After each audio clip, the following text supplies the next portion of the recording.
कि हमारी सोच, हमारे विचार, हमारी हकीकत को मतलब बदल सकते हैं या बना सकते हैं। हाँ, कि जैसा सोचोगे वैसा पाओगे, कुछ ऐसा ही। तो आज हम इन्हीं दिलचस्प और कभी-कभी थोड़े विवादास्पद विचारों की गहराई में उतर रहे हैं। बिल्कुल।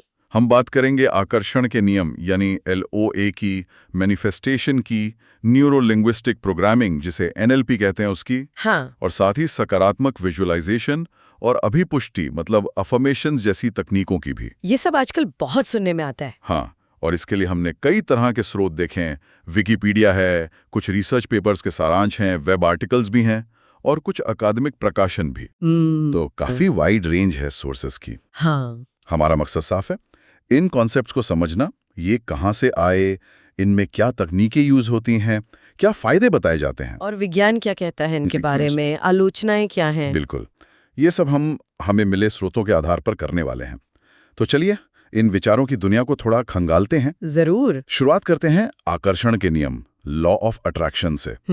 ये मूल रूप से न्यू थॉट नाम की एक आध्यात्मिक विचारधारा है। हाँ। और इसका विश्वास ये है कि अगर हम अच्छा सोचेंगे, सकारात्मक, तो हमारे साथ अच्छा होगा, और अगर नेगेटिव सोचेंगे तो बुरा। सीधा हिसाब लगता है सुनने में तो। हाँ, और इसके पीछे का आइडिया ये है कि हम और हमारे विचार एक तरह की, कह लीजिए, शुद्ध ऊर्जा से बने हैं। एनर्जी। और समान ऊर्जा मतलब लाइक एनर्जी वो एक दूसरे को अट्रैक्ट करती है, और माना ये जाता है कि इससे सेहत, पैसा, रिश्ते सब सुधर सकते हैं। और आजकल मैनिफेस्टेशन शब्द भी बहुत पॉपुलर है इसी से जुड़ा हुआ। हाँ बिल्कुल, मैनिफेस्ट करना। तो इसका इतिहास क्या है, ये कहाँ से शुरू हुआ?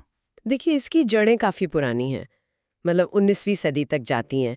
एक विचारक थे फिनिस क्विम्बी। क्विम्बी, सुना है ये नाम। हाँ, वो मानते थे कि मन का शरीर पर बहुत गहरा असर होता है। अच्छा, माइंड बॉडी कनेक्शन। बिल्कुल।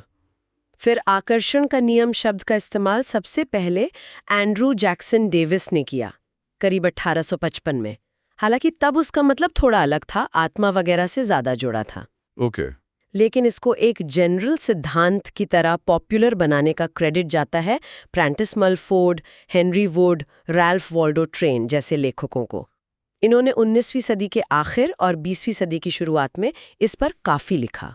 और फिर 20वीं सदी में तो कई बड़ी किताबें आई जिन्होंने इसे और फैलाया। हाँ बिल्कुल।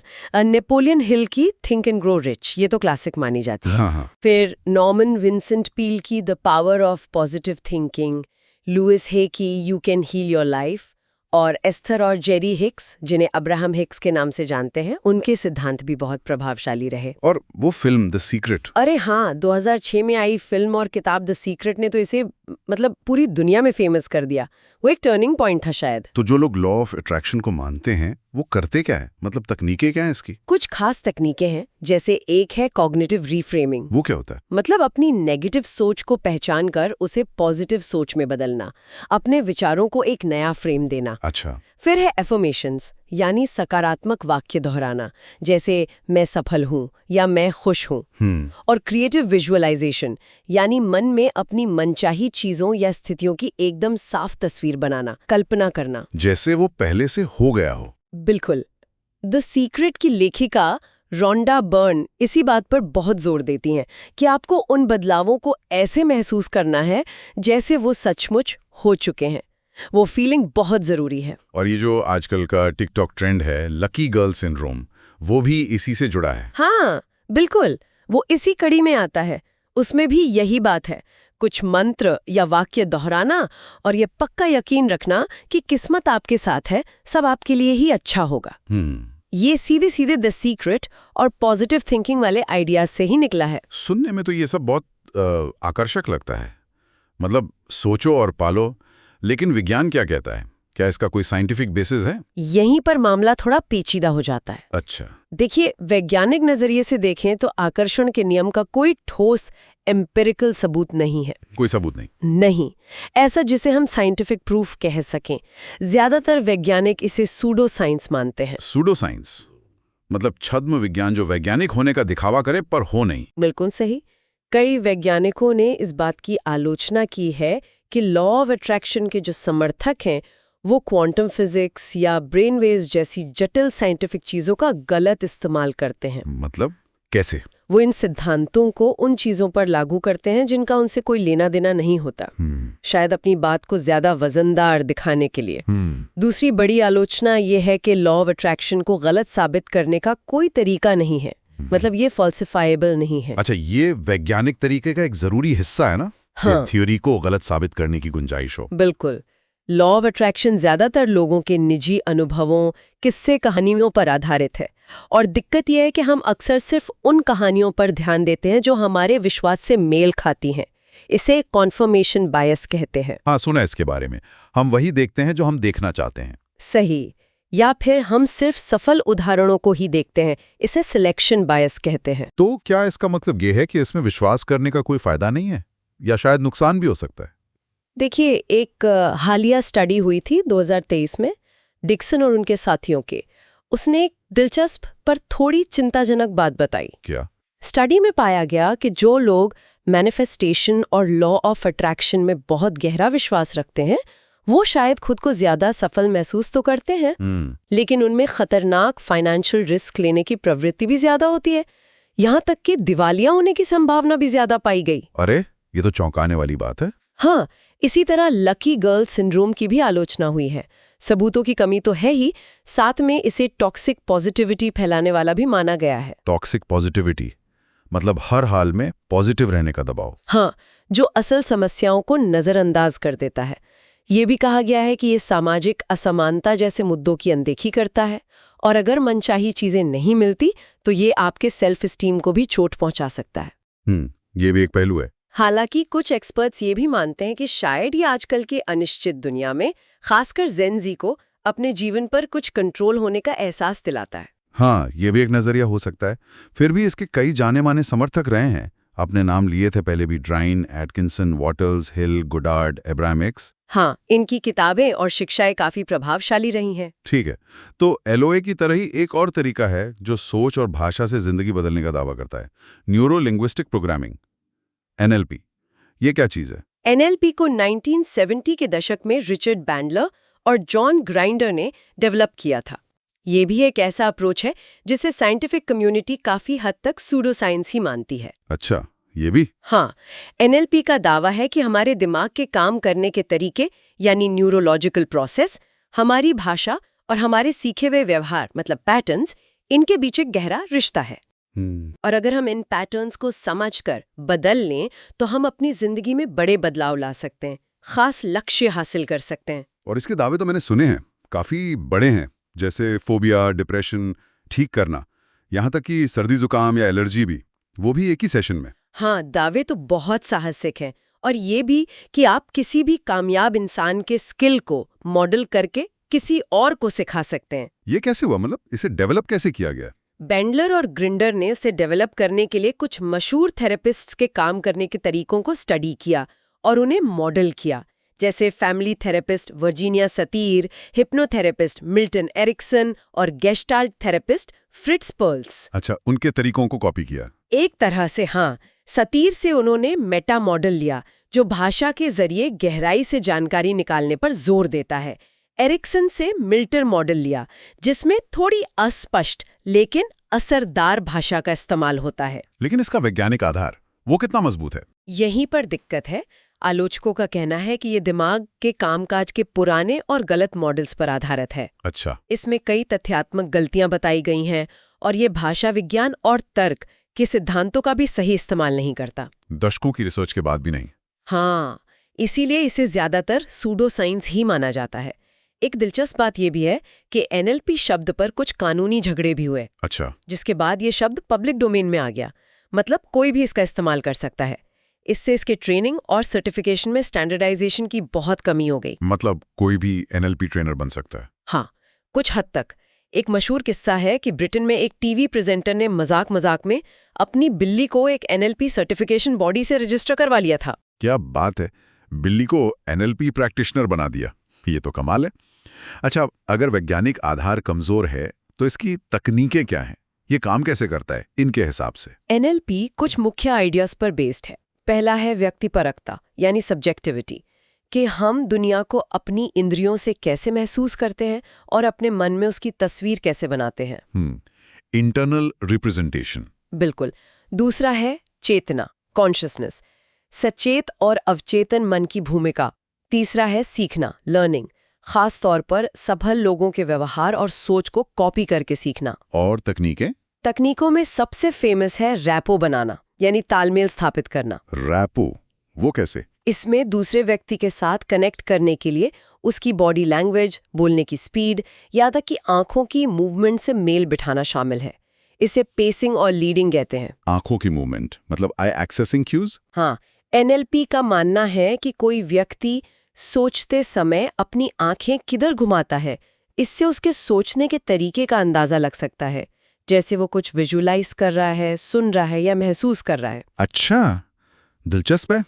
और क्या तकनीक है? इसके अलावा जानकारी इकट्ठा करने के तरीके हैं और फिर इंटरवेंशंस हैं, जैसे रीफ्रेमिंग। रीफ्रेमिंग, ये लोआ में भी था। हाँ, मिलता जुलता है।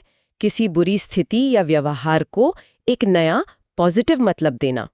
एक और तकनीक है फ्यूचर पेसिंग। वो क्या है? इसमें व्यक्ति को भविष्य में मनचाहा व्यवहार करते हुए कल्पना करने के लिए कहा जाता है, जैसे कि वो पहले से ही वैसा बन गया है। तो इन तकनीकों का इस्तेमाल कहाँ होता है और क्या इनके भी कुछ खतरे हैं जैसे लोआ के थे? देखिए, वैकल्पिक चिकित्सा में एनएलपी के जो दावे हैं, जैसे पार्किंसंस, एचआईवी या कैंसर का इलाज, हाँ, उनका कोई वैज्ञानिक आधार नहीं है और ये खतरनाक हो सकता है क्योंकि लोग शायद सही डॉक्टरी इलाज में देरी कर दें। ये तो गंभीर बात है। बिल्कुल।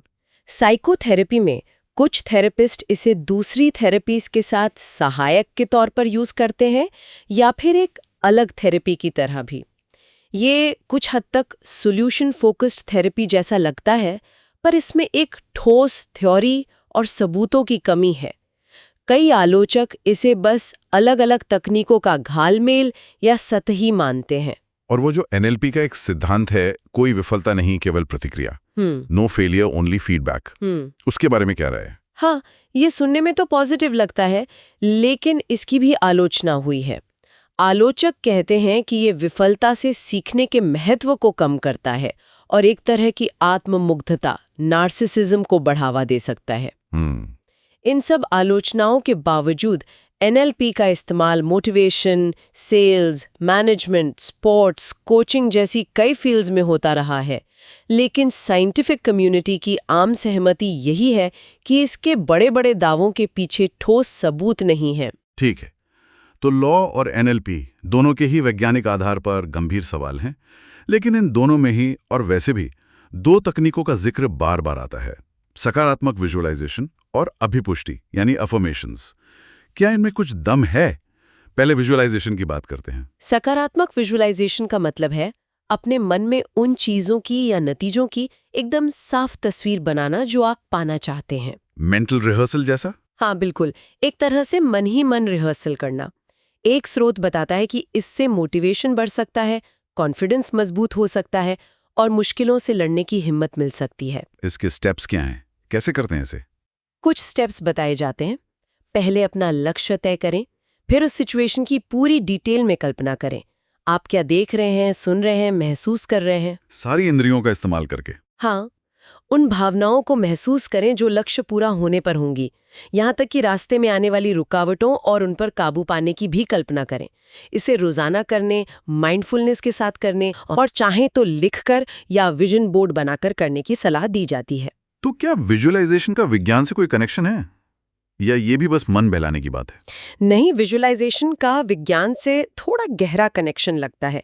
न्यूरोसाइंटिस्ट बताते हैं कि जब हम किसी चीज़ की कल्पना करते हैं तो हमारे दिमाग में वैसी ही कुछ न्यूरल एक्टिविटी होती है जैसी असल में वो काम करते हुए होती। अच्छा। हाँ, ब्रेन स्कैन दिखाते हैं कि पॉजिटिव कल्पना करने से सोचने समझने की क्षमता, मूड और इमोशनल बैलेंस से जुड़े दिमाग के हिस्सों में एक्टिविटी बढ़ती है। और इसका इस्तेमाल कहीं होता है, मतलब थेरेपी वगैरह में? हाँ, पीटीएसडी जैसी मानसिक स्वास्थ्य समस्याओं के इलाज में गाइडेड इमेजरी का इस्तेमाल होता है, जो विजुअलाइजेशन का ही एक रूप है। तो ये सिर्फ ख्याली पुलाव नहीं है, दिमाग पे इसका असर होता है? ऐसा लगता है।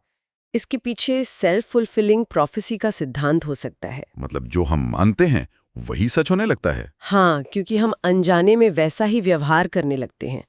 एक और पॉसिबल कनेक्शन न्यूरोप्लास्टिसिटी से है। न्यूरोप्लास्टिसिटी, दिमाग की बदलने की क्षमता। सही। बार बार किसी चीज की कल्पना करने से शायद दिमाग के वो न्यूरल रास्ते मजबूत होते हैं और हमारा ध्यान मतलब सिलेक्टिव अटेंशन उन चीजों पर ज्यादा जाता है जो हमारे लक्ष्य से जुड़ी हों। और प्लेसेबो इफेक्ट का भी रोल हो सकता है। हाँ, बिल्कुल।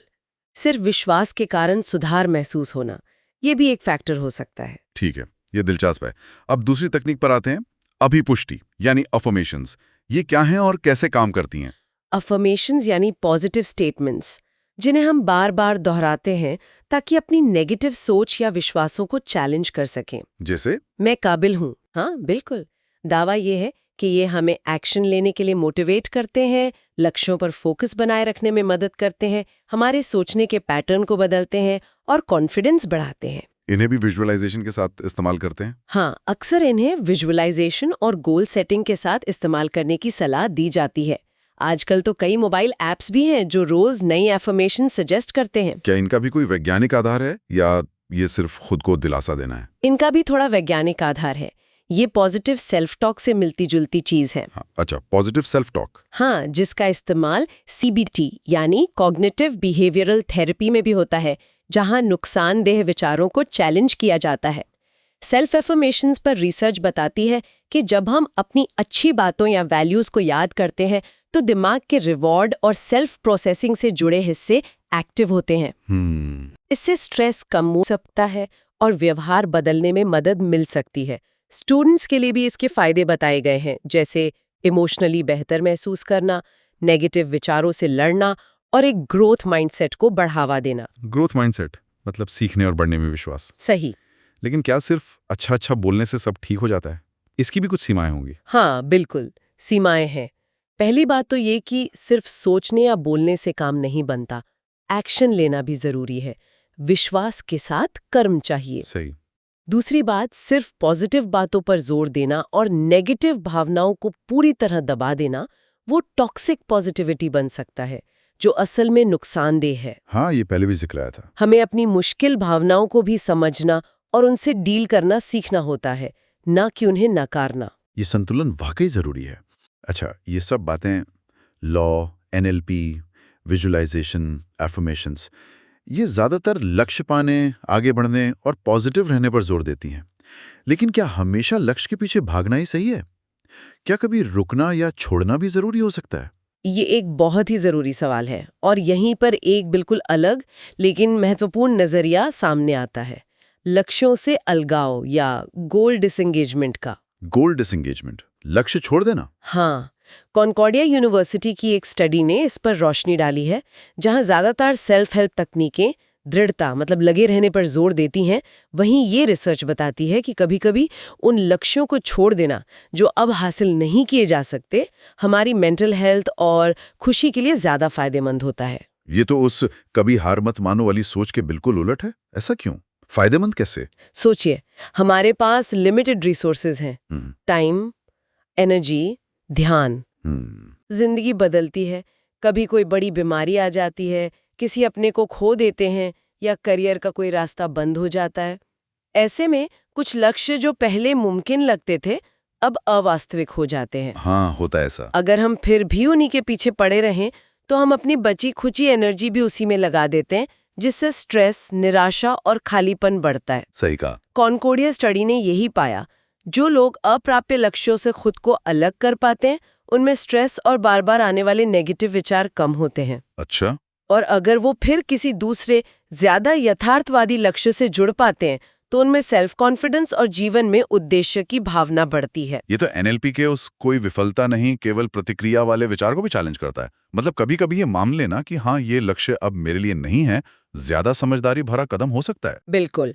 स्टडी में, यूनिवर्सिटी में नए माहौल में ढलने की कोशिश कर रहे स्टूडेंट्स या गंभीर रूप से बीमार बच्चों के पेरेंट्स जैसे उदाहरण दिए गए, जहां पुरानी उम्मीदों को छोड़ना और नई परिस्थितियों के हिसाब से ढलना जरूरी हो गया। लेकिन ये आसान नहीं होता होगा। बिल्कुल नहीं। लक्ष्य छोड़ना, खासकर वो जो हमारे लिए बहुत मायने रखते हो, दुखद हो सकता है और जरूरी नहीं कि हम तुरंत कोई नया लक्ष्य ढूंढ लें। यहाँ पर समझदारी इसी में है कि हम पहचान सकें कि कब हमें डटे रहना है और कब हमें जाने देना है, लेट गो करना है। थेरेपिस्ट के लिए भी ये जरूरी है कि वो लोगों को न सिर्फ लक्ष्य पाने में बल्कि जरूरत पड़ने पर उन्हें छोड़ने में भी मदद करें। तो आज हमने काफी कुछ खंगाला। हमने आकर्षण के नियम, मैनिफेस्टेशन, एनएलपी जैसे कॉन्सेप्ट्स को समझा, हाँ, उनकी तकनीकों जैसे विजुअलाइजेशन और अभिपुष्टि को जाना। हमने देखा कि ये बड़े-बड़े वादे तो करते हैं, लेकिन वैज्ञानिक नजरिए से इन पर कई सवाल हैं। इन्हें सूडो साइंस तक कहा गया है। बिल्कुल। और इनके कुछ संभावित खतरे भी हैं, जैसे फाइनेंशियल रिस्क लेना या टॉक्सिक पॉजिटिविटी। सही। और फिर हमने एक बिल्कुल अलग पहलू देखा कि कभी-कभी लक्ष्यों को छोड़ देना, गोल डिसएंगेजमेंट, वो भी हमारी भलाई के लिए जरूरी हो सकता है। हाँ, इन सब पॉपुलर आइडियाज को समझना महत्वपूर्ण है। ये हमें सेल्फ हेल्प इंडस्ट्री के दावों को ज्यादा क्रिटिकली देखने में मदद करता है। ये हमें याद दिलाता है कि लक्ष्य पाना सिर्फ सोचने भर से नहीं होता, उसके लिए यथार्थवादी प्लानिंग और एक्शन भी चाहिए। असल चुनौती शायद उम्मीद, विश्वास, एक्शन और यथार्थवाद के बीच सही बैलेंस बनाने में है। बिल्कुल। और जाते जाते एक सवाल श्रोताओं के सोचने के लिए छोड़ जाते हैं। ये हमारे आज के स्रोतों से ही निकला है। जरूर। हम सबने देखा कि विश्वास की शक्ति का जिक्र समर्थक जैसे लोआ, एनएलपी वाले और आलोचक placebo effect, self fulfilling prophecy के संदर्भ में दोनों ही करते हैं। तो फिर एक मददगार पॉजिटिव माइंडसेट बनाने और एक ऐसे भ्रम में जीने के बीच की महीन रेखा कहाँ है जो हमें नुकसान पहुंचा सकता है, खासकर जब हम जिंदगी की असली मुश्किलों का सामना कर रहे हों। सोचने वाली बात है। या फिर अगर किसी चीज पर बहुत ज्यादा ध्यान देने से हमारा दिमाग सचमुच बदल सकता है, जैसे न्यूरोप्लास्टिसिटी या सिलेक्टिव अटेंशन बताते हैं, तो क्या ये प्रक्रिया किसी काल्पनिक सार्वभौमिक नियम के बिना भी काम करती है? और क्या हम इसे ज्यादा वैज्ञानिक और भरोसेमंद तरीके से अपनी भलाई के लिए इस्तेमाल कर सकते हैं?